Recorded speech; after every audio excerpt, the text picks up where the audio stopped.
And what I would tell people is bring a jacket or a sweater because no one knows how to do AC like we do. And it gets extreme inside. Our speakers are also attending the conference. So they may be speaking on the stage in the morning, but you might be talking to them in the coffee line. Our Slack channels are popping off every single day of people being like, how can this person help me with this? I need this. Who owns this?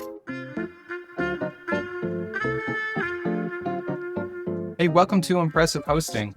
I'm your host, Jesse Friedman, and before we begin, I just want to let you know that we have a special coupon code for WordCamp US 2026. If you use the code WPCloud, no spaces, and sign up for WordCamp US, you get a 25% discount, and I'm looking forward to seeing you there. Welcome to Impressive Hosting, a podcast about the role hosting plays in shaping the open web. I'm your host, Jesse Friedman. On this show, we go deeper than uptime and dashboards. We talk about hosting as infrastructure, about ownership, independence, and what it takes to build ethical, high-end WordPress hosting that actually serves creators, businesses, and the internet itself. Before we dive in, head to impressive.host. That's where you can comment on episodes, ask follow-up questions, and help shape future conversations. You'll also find links to follow, like, and subscribe wherever you listen. Today, I'm joined by three amazing people who are helping to put on WordCamp US. First, I want to introduce Caroline Harrison, the events wrangler at Automatic and a WordCamp US organizer. Megan Marcel, head of events at Automatic and a WordCamp US organizer. And Carol Stambaugh, CEO and owner of Radiate U and WordCamp US organizer and lead organizer of the WordPress Arizona meetup. Whew, that was a lot. All right, before we jump into the show, let's give everybody a chance to just say who they are, where they're from, and all that. Caroline, let's start with you. Hey, Jesse, thank you. I'm Caroline. I have been with Automatic for about 5 years now, handling events during my time there. I've been on the organizing team for 2 flagship WordCamps so far. Love the community, love being on the ground, meeting all these people. And I'm based in South Jersey, kind of by Atlantic City. Nice. Megan, you want to jump in? Sure. Hi, thanks for having us. I am Megan Marcel. I lead events at Automatic. I've been here about 9 years and about 16 years in events, was in publishing before that. I have been on the organizing team of WordCamp US for this is my second round and really excited to be here as well. I am in New York on Long Island. Nice. Carol, last but certainly not least. Thanks so much for having me. I am based in Mesa, Arizona, which is a suburb of Phoenix. So I'm just about 20 minutes from downtown. And I have been working with WordPress and involved in the community since 2011, whenever I began with the WordPress meetup. And then I have served on all of the WordCamp organizing teams since 2012. And I've been speaker wrangler for all of the WordCamp Phoenix events since 2017. So I love speakers. I love doing this kind of programming. It gets me excited. That's awesome. That's great. I'm wearing my Automatic t-shirt that we usually wear at the booths. I got this one at one of the events that we went to in San Francisco recently. I'm super excited about WordCamp US and almost all WordCamps, but WordCamp US in particular, because I think it brings in a really unique and special energy. And I think a lot of that comes around the curriculum. So Carol, real quick question. You have an education background, right? You used to be an adjunct professor, is that right?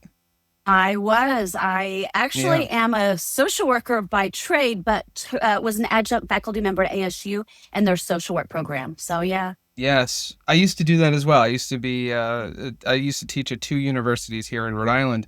And I always found that there was a unique connection between universities and WordCamps. A lot of the times, the more local WordCamps tend to borrow location and events, logistical pieces and things like that from actual universities.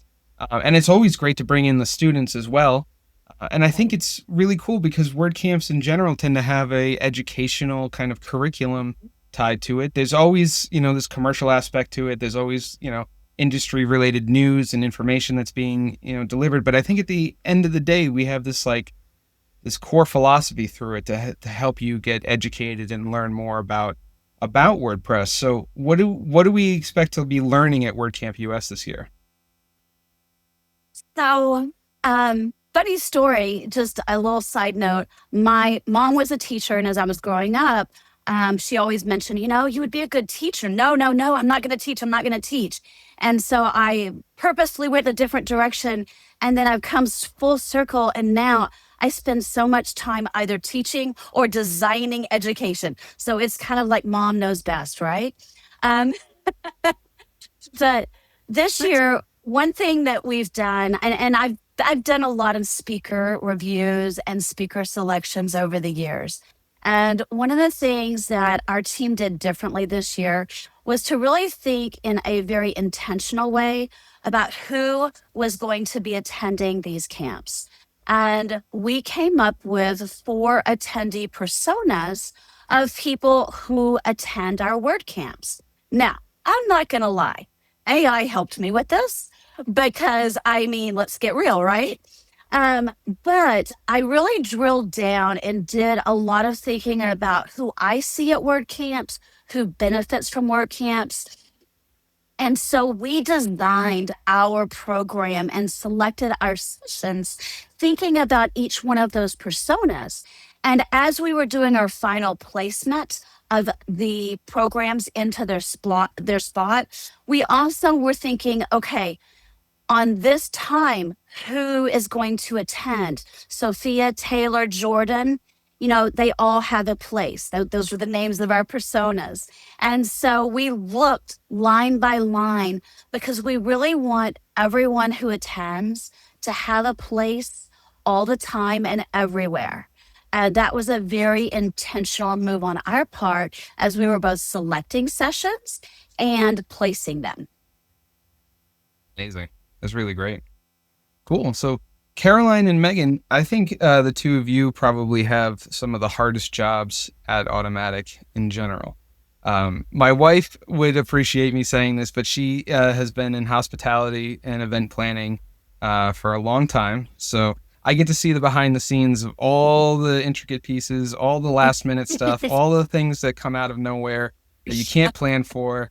But if anybody's ever been to an Automatic event, they seem to go off without a hitch. There's never a problem. They're beautifully designed, and we just have such an amazing experience. I think back to the event we did in Chicago, the Dev AI event, and how awesome that event was. That was the more recent Automatic event that I've been to. And man, that rooftop area, it looked like we owned it for a decade. And you guys came in and put up WordPress logos and did all these other things. So what's involved in planning a WordCamp, and what should people be thinking about in terms of the the parts of it that maybe aren't seen and that nobody really appreciates, but I think we should call out, because there's so much that goes into planning an event like this. Yeah, it's a lot, and it is not without a nice team behind us doing it. So the organizing team this year, everyone has been very, very busy. I think one of the biggest things is the overall, just project management of it, and every piece of the event and every work stream really does interconnect. And so really being able to connect those dots, look at things, and see where are there gaps? Where do folks need help? Where do we connect the dots of, hey, wait a minute, program needs XYZ, or our room set has changed, or we have a workshop, we need power at the table. There's so many different pieces that every work stream touches, but it really does interconnect across the entire week. I think that's probably a lot of what maybe isn't seen, and also in the details, and how do we pull in, the community and WordPress creators and all of the folks across each of the personas. How do we look at the details to make sure that people feel that they belong, people feel like they have a place, whether that's a session, whether that is, a quiet room, whether that's a speaker lounge so speakers can feel settled, all of our incredible sponsors, how do we connect attendees to sponsors? So I think it's a lot of connection, which actually ties back really well to the entire theme of WordCamp US this year, which is connect. So yeah, I think it's a lot of those details. But Caroline also deals with so many of our volunteers and all of the people who are really, amplifying everything on the ground. So Caroline, if you want to speak to that a bit. Absolutely. Yeah, I think it's tough. This is not an event where you can be siloed. You have to be absolutely collaborative. Our Slack channels are popping off every single day of people being like, how can this person help me with this? I need this. Who owns this? And so having that really organized, I think, is helpful for us, and making sure that, leads are aware how we're operating. That's always really important. But like Megan said, I work primarily with the volunteer team. So we have all of these folks who come in and they help us on site. So it's kind of a lot of work briefing them of all the work that's gone on thus far. But it's also that's my favorite part of working on these events, because we have the most passionate volunteers who are coming. We had a person last year, his name was Matt, and he came all the way from Brazil. It was his first ever WordCamp. He did not know a single soul there. And he came and he was on that volunteer team and he was helping us, stuff those bags. And that's the kind of thing that kind of lights the fire with me, because I just like meeting him and having those conversations with these people that are so passionate about this community. It makes all of that kind of behind the scenes stuff totally worth it. Like, you get on site and you're like, wow, this is fantastic. And hopefully we would love that to transfer over to like the attendee experience. We don't want anybody who's attending to be concerned about anything that's going on behind the scenes. We want them to show up and network and meet sponsors and meet people. So that's kind of my favorite bit of it. Yeah, it's great. Yeah, that's amazing. I think you touched on something there that I think is worth calling out. These volunteers, and the organizers are volunteers. They obviously are not necessarily coming with a decade of experience in event planning and logistical information and all the other parts that go into it. These are people who are just super passionate about putting on a great event and helping other people.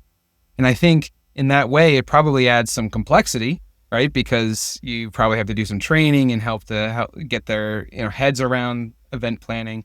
But at the same time, it means that every single step of the way down, we're kind of dripping in this WordPress passion and this need to put on such a great event.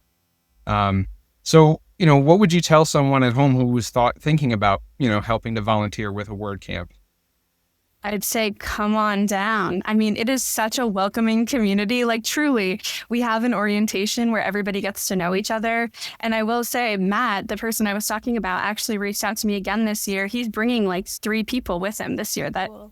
He's expanded that network, and he was hanging out with folks at WordCamp US last year. So this is a really great way to talk to people who are just as passionate as you, or also may not know all that much about WordPress and are really interested and curious. And it just has like kind of it's the best vibe. It really is. Yeah. And it's really interesting to me because, even though you're passionate about WordPress, you're probably not like, oh, I know how to work registration. But that's something that we teach you. And that is such an important part of the event, like making sure people get their badges. So yeah, there's that kind of collaborative task that you're doing with other individuals. And then you can have those relationships moving down the line into future WordCamps and into your kind of general day-to-day life too. I think it's also a pretty good resume item too. Like if you want, you can add it. You gain a lot of experience, a lot of teamwork exercises, a lot of opportunity to communicate and refine some skills there. Yeah, very cool. And I think also, with it's you really influence what a WordCamp is. Like, this is very much at the heart and core a community event. And so if you do have an idea, or you're like, wait, we've been doing it like this, we want to try this, like, you have so much of that influence when you are part of the team to shape what WordCamp is now and going into future years, which I think is really powerful. Yeah, absolutely. All right, so I have a question for the group. We can all kind of go in a round robin here, but if we think about other conferences, tech conferences out there, the price tag is usually quite expensive, right? We're in the hundreds, if not thousands of dollars. And so, that's not the case with WordCamp. What are we charging this year for a ticket? Is it $60? $100 for $100. general admission, and for any student, it's $25. And with that, you also get a free year of hosting with a domain, which is $100 value. So a student ticket is It's actually a net benefit. positive. definitely you are net positive. So at the very coming least, out of if you're it. thinking about building a website as a student and hosting it, buy a Yeah. WordCamp US ticket, because you'll at least get the hosting out of it. Totally. But Yes. there's so much more value out of it, but it's hard sometimes to convey that, right? Because I think a lot of times people look at it and they might go, oh, wow, that price tag is so low. Like, am I going to go to is it an unprofessional conference? Am I going to run into, I don't know, other issues, like maybe it's put on like in the basement of somebody's, I don't know, whatever, like university or something like that, right? But it's not. It's a full-blown, well done, really professional, well curated conference. Yeah. And so I'm curious, like, what would be your pitch to someone who has no real knowledge around the WordPress community, but is looking at attending a technological conference and learning and gaining skills? So Carol, why don't we start with you? One of my favorite memories, and this was from WordCamp Phoenix, whenever I was the lead organizer, I had someone come up to me and say, last month, I paid $2,000 to attend a tech conference. And this conference, WordCamp Phoenix, blows that one out of the water as far as what she got from it and the content and the things that she took away. And that statement and that testimony just made all of the hard work, blood, sweat, and tears really worth it, because we deliver. And I think the pricing is so low, not because of it's a low quality conference, because the values that the community has, which is we want this community to be accessible. Accessible to everyone. That's the reason for the low cost. The value of it is far greater. Mm-hmm. Yeah, absolutely. Megan, you want to jump in? Sure. Yeah, I think also it's a huge thanks to our sponsors. We don't look to make revenue on this conference. We look to make it accessible, get people in the door, teach people about WordPress. And I think for someone who's never been on the value, someone new coming in who's maybe not as familiar with WordPress, you can walk away with a full website or portfolio in a single day based on the program this year. We also have a happiness bar, which is our version of the genius bar. I'm not sure if I should say that, but one-on-one support with your WordPress site, whatever that is. If you are having trouble with a plugin, if you want to talk through themes, if you're just how do I get online? You have that one-on-one opportunity to talk to experts in the industry to help you. We have meals every day. You get lunch every single day and all day coffee.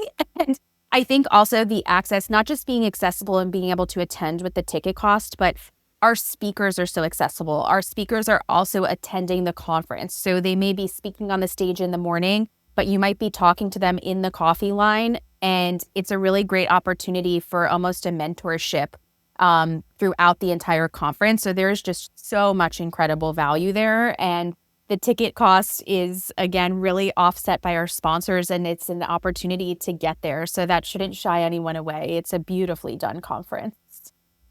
Yeah, I would definitely say that's right. Caroline, anything to add?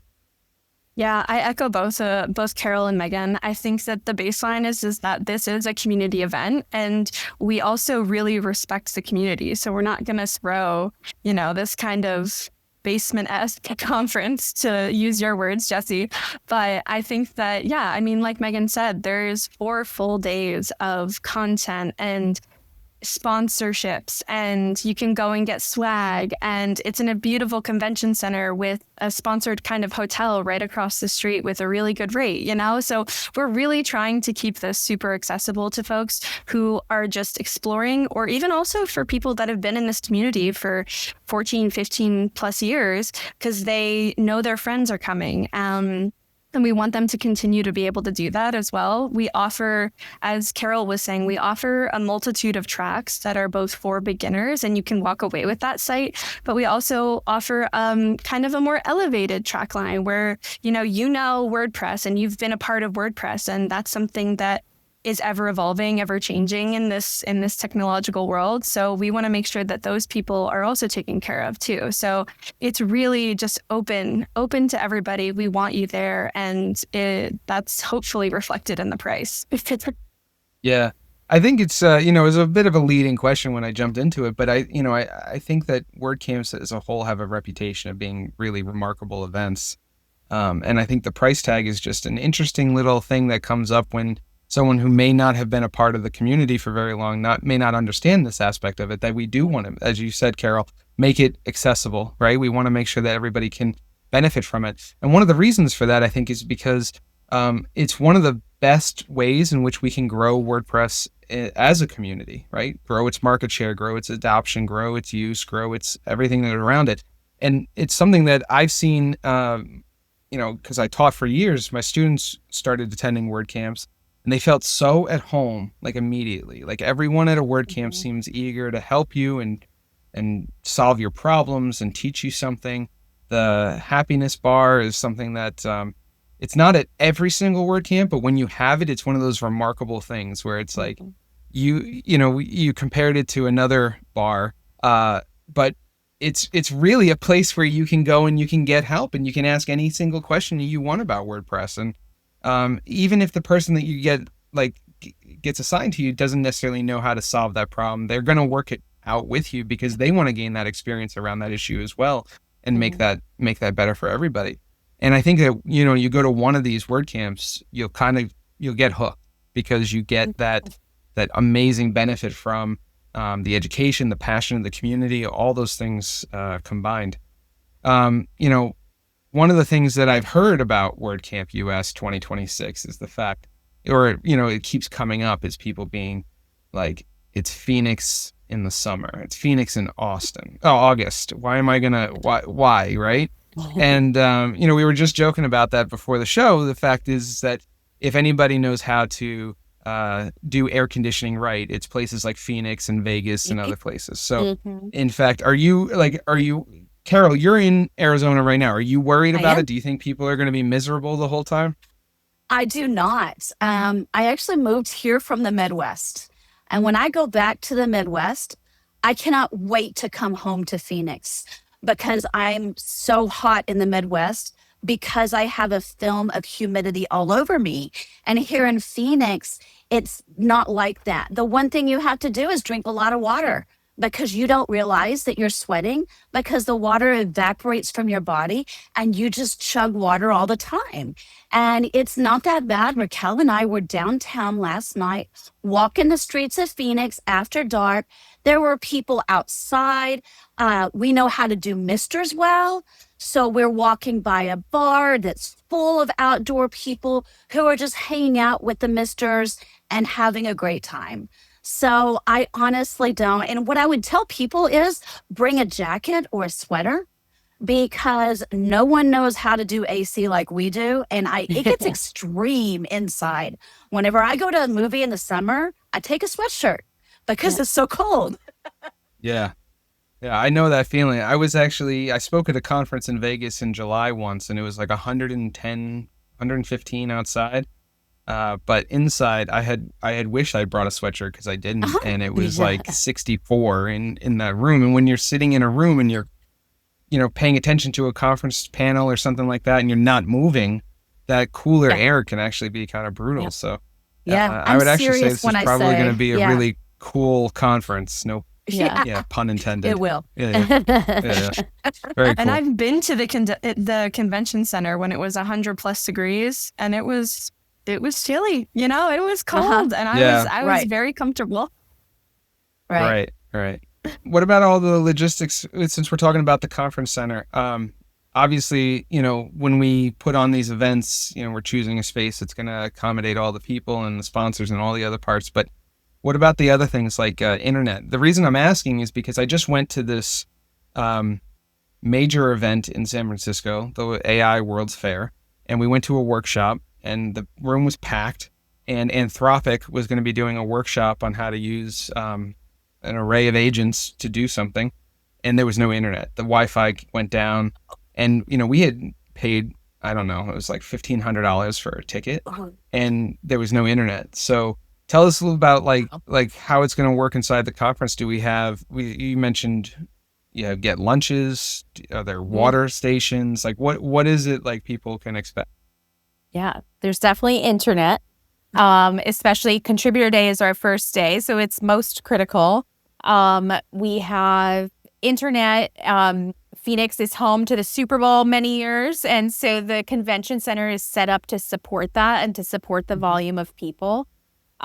We are lucky enough to work with some systems folks who talk. We are in daily conversations with the internet team explaining our needs and the just kind of volume.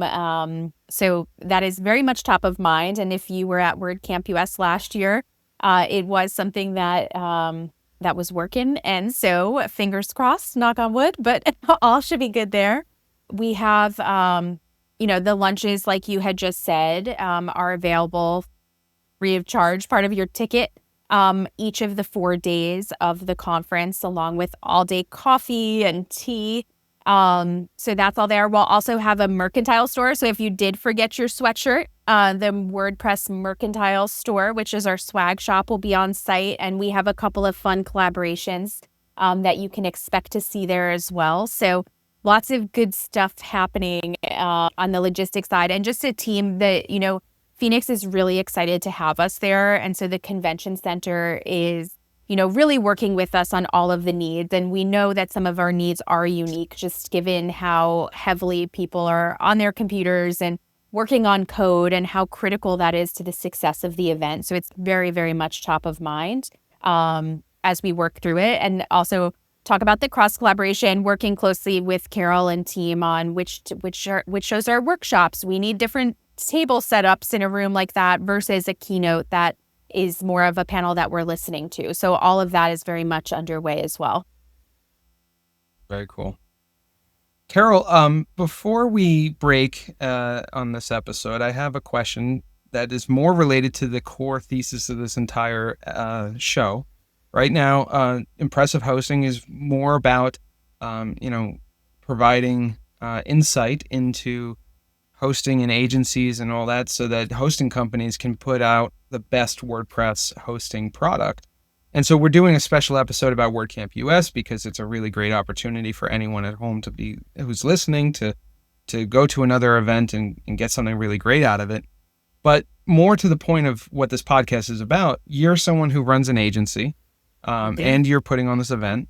What would you say to hosting companies or any other software, like large corporate infrastructure kind of company that might be attending, that might be good advice for them around like getting to learn more about what agencies need, what WordPress users need? How would you tell them at an event like this to really get out there and get some feedback from their potential customers? I can tell you one of the most important things for me as leading an agency is the ability to easily step in, assess, and then act with my hosting company in case of emergency. So I like having the tools, the watchdog tools that are keeping watch over my site and letting me know when something's gone wrong. And then I like having access to logs and then being able to quickly access those things that you need to be able to act in an emergency, and then having the backup for that. That's really important for me and a host. And also, I like a host that makes it easy to move on and off of their platform, because to me, that shows that they're confident in their services and that they are going to deliver not by trapping you, but by servicing you. Really great. So in the spirit of the actual conference, how would you talk to a hosting company about, like, if a hosting company who's sponsoring the event or is attending the event and they want to convey that to the agencies around them, would you suggest, I mean, obviously they can sponsor and get a booth, but like Mhm. if they want to network or they want to get to know agencies in the room, what's a good way to communicate with folks on the floor? I think a lot of it is asking people exactly what you asked me. I mean, that's the biggest thing about really improving your product and your services. And it's it's important just to be able to talk to your customer and find out what their, sometimes you want to find their horror stories, because there are horror stories that we can also learn from. And then you also want to learn the success stories. When was a host? I know you don't host with us, but tell me whenever there was a time when the host really came through for you. Why did that make a difference in your business? And, what was it about that made you so appreciative of what they did? So I think talking to people about their experiences is a big way that a host can, I guess, learn from the agencies. And even if they're not sponsoring, they can just find people. We all have our name tags, the attendee page is up. I would encourage people also to spend some time on that attendee page before they get to the event. That's one of the reasons why we have it there.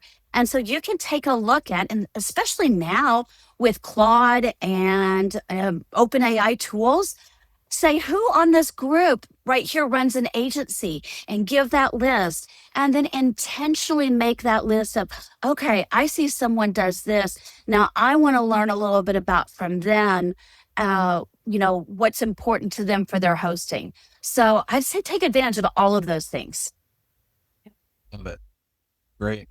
All right. So we're going to take a break and come back with another episode. Thank you all so much for being on the show. I can't wait to dive into more networking tips. We're going to go over some of the speaker sessions, some of the events that are happening at WordCamp US, and anything else that we think folks at home should know. But for now, we're going to take a break and thank you all. Thanks, Jesse. Thanks for joining us on another episode of Impressive Hosting, where we uncover the core tenets of great WordPress hosting. Do you have a follow-up question for today's guest, thought or comment on anything we talked about, a future guest suggestion, a hosting horror story? What do you think makes great WordPress hosting? All your comments shape this show. Drop them on impressive.host. We also appreciate you following us on social media and subscribing to the podcast on your favorite platform. Finally, do check out our list of open source projects that need support at impressive.host. Whether it's code, community, or cache, you can make a difference. See you next time.